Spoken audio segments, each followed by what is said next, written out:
What is what? And John Levins would like to know what the food outside for. She found it earlier. What is what? Oh, what the food is outside. Oh, very good question. The food outside is for you and all of us. And it's very yummy food. And it's recipes that have been taken from this book called Simple Recipes for Joy. And we're going to eat it very soon. We're going to take one more question, and then we're all going to go out and we're going to have that yummy vegan food. Okay, there was one more question. Oh, yes, hi. So, how do you explain dreams? Or Dreams. repetitive visions that come in dreams or waking, whether it's a person or an image or Okay, good question. How do you explain dreams? We cannot dream anything that we haven't had an experience of in the waking state. And the experience can be actual or it can be virtual.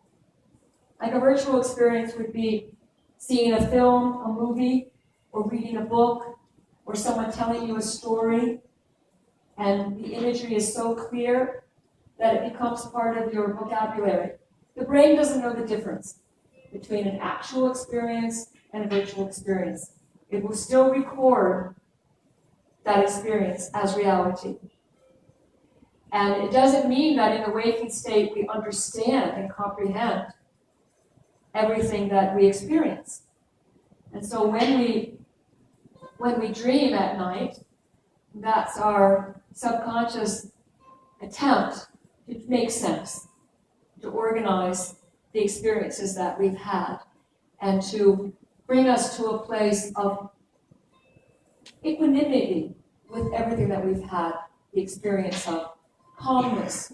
So that's why a lot of dreams, especially for yogis, can be quite disturbing, nightmaric, because you're summoning up some deep-seated, difficult karmic stuff that you might not have looked at too much, and you pulled them to the surface.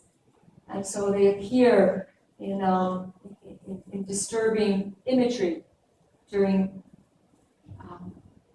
the dream state. But remember, according to the yogic philosophy, every living being, basically within a 24-hour period, goes through 3 stages of consciousness: waking state, dream state, and deep sleep. The deep sleep is when there are no dreams, when you are totally merged. It's a yogic state. You're totally merged. You're yoked with your eternal self, the Atman, with God. And that is why deep sleep is so nourishing. And if we're deprived of it, a lot of mental and physical illnesses, we even die. We're deprived of deep sleep for an extended period of time.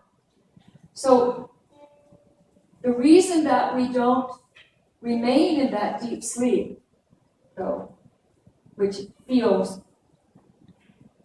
like the right place to be, is because of our karmas.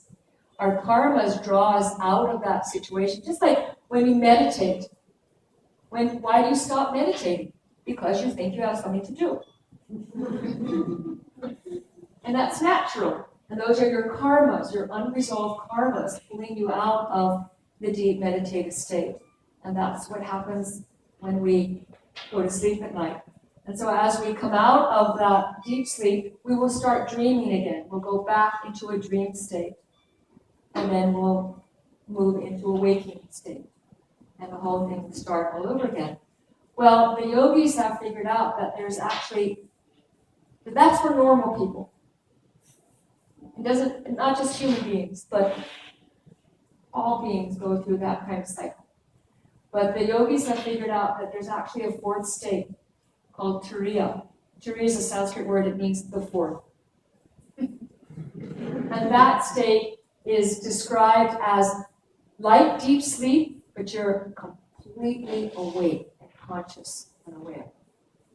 So you're in an ecstatic union with your divine self, with God, and you know it. All right, the best is yet to come. I think I'm going to adjourn to through these doors, and I hope you will follow me. And we have some wonderful food, and I'll be sitting at a table, and very happy to say hello to you and sign your book if you want me to do that. It's been such a pleasure to spend this evening with you. Thank you. Bless you. Bless you, Tina. Bless you, Monty. And to Victoria and Sarah, who prepared this lovely food that I'm sure your mouth is watering to taste.